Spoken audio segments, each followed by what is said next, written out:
نظام حکومت، نظام معیشت، نظام زندگی، قومی نظام، اس کے تذکرے، اس کے سوچ و بچار، اہل دانش، اہل فکر اس کے لیے سر جوڑ کر بیٹھنا، اس دنیا کا آج معمول چلا رہا ہے۔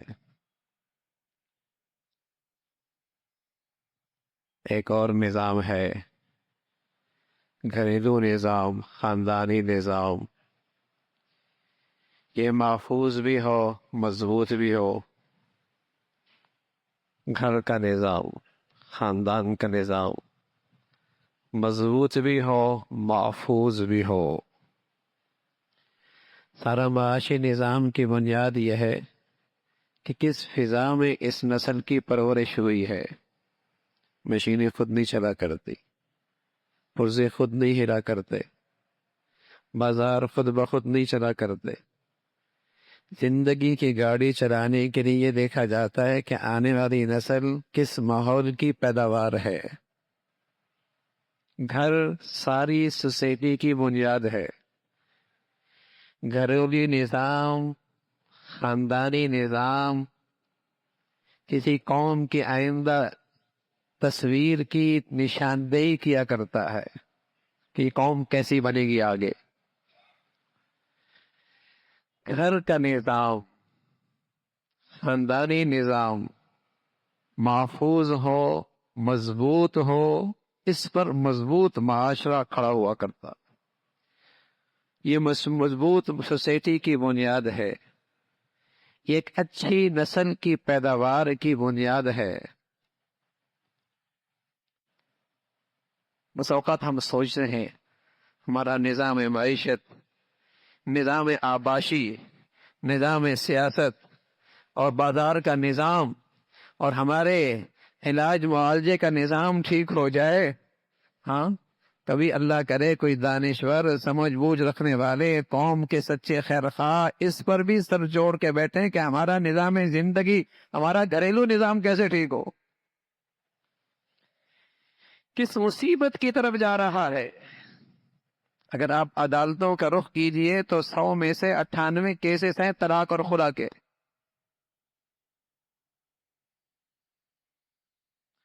100 میں سے 98% کیسز طلاق اور خلا کے ہیں۔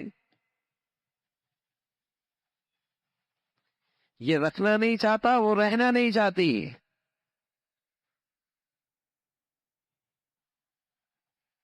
کون سے یہاں منصوبے کامیاب ہونے ہیں؟ جب ایسی تخریبی ماحول سے آنے والی نسل کی پیداوار ہوگی تو بتائیے وہ کسی بھی منصوبے کو کیا تعمیر کر سکتا ہے؟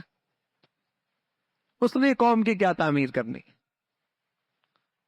جس کی پوری زندگی اپنی ٹوٹ پھوٹ کے شکار ہو اور اس کی پیداوار ہی ایسے ماحول سے ہوئی ہو، اس نے کیا تعمیر کرنی؟ تو نظام زندگی، گھر کا نظام، خاندان کا نظام مضبوط ہو، محفوظ ہو، مضبوط ہو، محفوظ ہو۔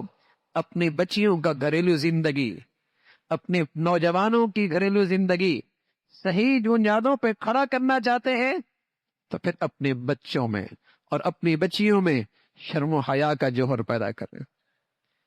پھر مردوں میں، نوجوانوں میں نرمی، شفقت، خیر خواہی یہ خلق پیدا کریں، اور اپنی بیٹیوں کو جب گھروں سے رخصت کریں تو یہ ان کے دل و دماغ میں بٹھا دے کہ تیری سب سے بڑی خوبی کیا ہے؟ تیری شوہر کے تیرے دل میں احترام ہو اور اس کی اطاعت اور فرما برداری، یہ تیری سب سے بڑی عبادت ہے، یہ تیری سب سے بڑی عبادت ہے۔ جہاں مرد کی طرف سے شفقت ہوگی، عورت کی طرف سے اطاعت ہوگی اور شرم و حیا اس گھر کا حسن ہوگا، وہ گھر دنیا کی جنت ہوگی، وہ دنیا کی جنت ہوگی۔ اور اللہ نہ کرے بیوی نافرمان اور سرکش ہو اور مرد غصیلا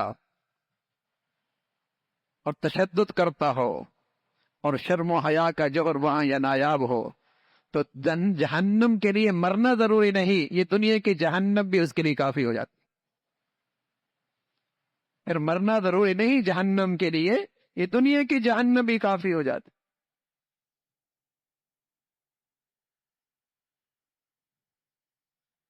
گھریلو نظام ٹھیک ہو جائے، خاندانی نظام ٹھیک ہو جائے، اللہ کے نبی صلی اللہ علیہ وسلم نے یہ خوبصورت بنیادیں بتائی ہیں، یہ اخلاق بتائے ہیں کہ اپنے گھروں میں مردوں کی خوبی ہے نرمی سے، اخلاق سے، لطف سے پیش آئیں، اور عورتوں میں فرما برداری اور اطاعت ہو، اور شرم و حیا اس گھر کا حسن ہو۔